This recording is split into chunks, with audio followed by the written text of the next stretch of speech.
Okay, so this is like the bare minimum parts you should have, tools you should have to do this.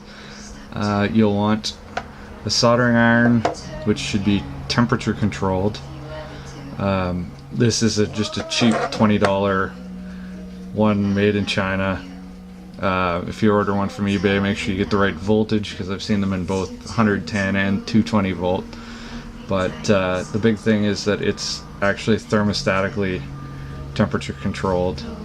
And for the tip, you should get a chisel tip, not a conical tip. Usually they'll come with a very fine pointed conical tip, but they don't conduct heat well enough. So what will happen is you'll end up always having to try and use the side of it to get enough heat in there, instead of using the very tip of it like you should be able to.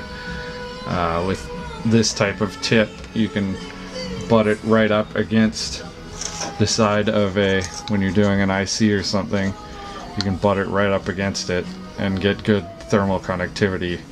Or if you're trying to use like the edge of an iron, you're going to make a huge mess.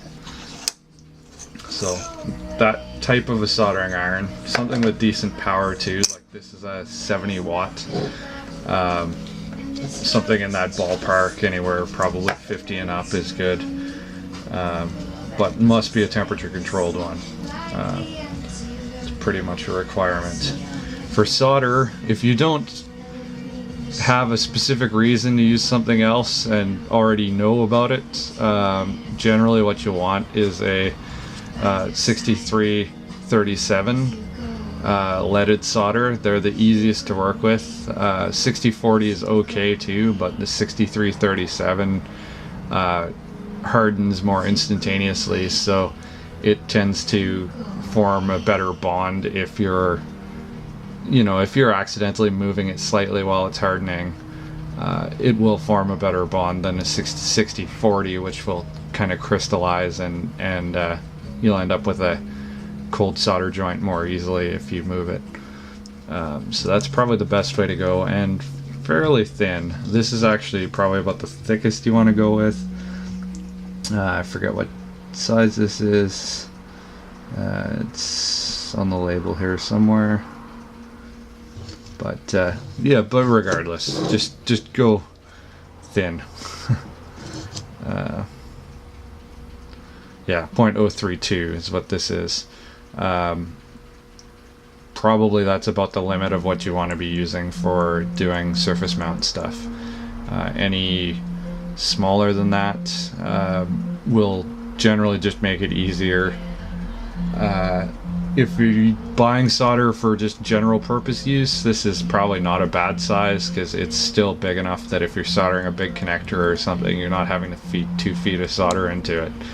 Where with the thick stuff, that's often a problem. See, I've got some 0.38 millimeter solder here, which you can see in comparison is tiny. If you're soldering a big connector or something with this, you'll end up feeding in like 2 feet of solder to fill your solder pots and stuff. So that's something along those lines is what you want, and you should get a rosin core solder. It tends to work the best for this kind of thing. You can see rosin based. Doesn't require generally doesn't require you to clean it. It can be a bit ugly depending on how neat your soldering is, but it's non-conductive enough that it's not normally a problem, where some of the organic acid based solders and stuff must be cleaned off to work. Otherwise they can cause corrosion and they can cause shorts. With the some of the other non-clean no low residue solders and stuff like that, they in theory are probably a good way to go, but I've never had much luck with them personally. I find they just don't work as well as a flux. They work fine for some things, but for doing fine work. I find the rosin definitely helps. On that subject, you should get yourself some rosin flux. I just use a flux pen. This is a MG Chemicals one, but you know, the brand typically doesn't matter much. I've got another SRA brand one that I just bought when I picked up my soldering station.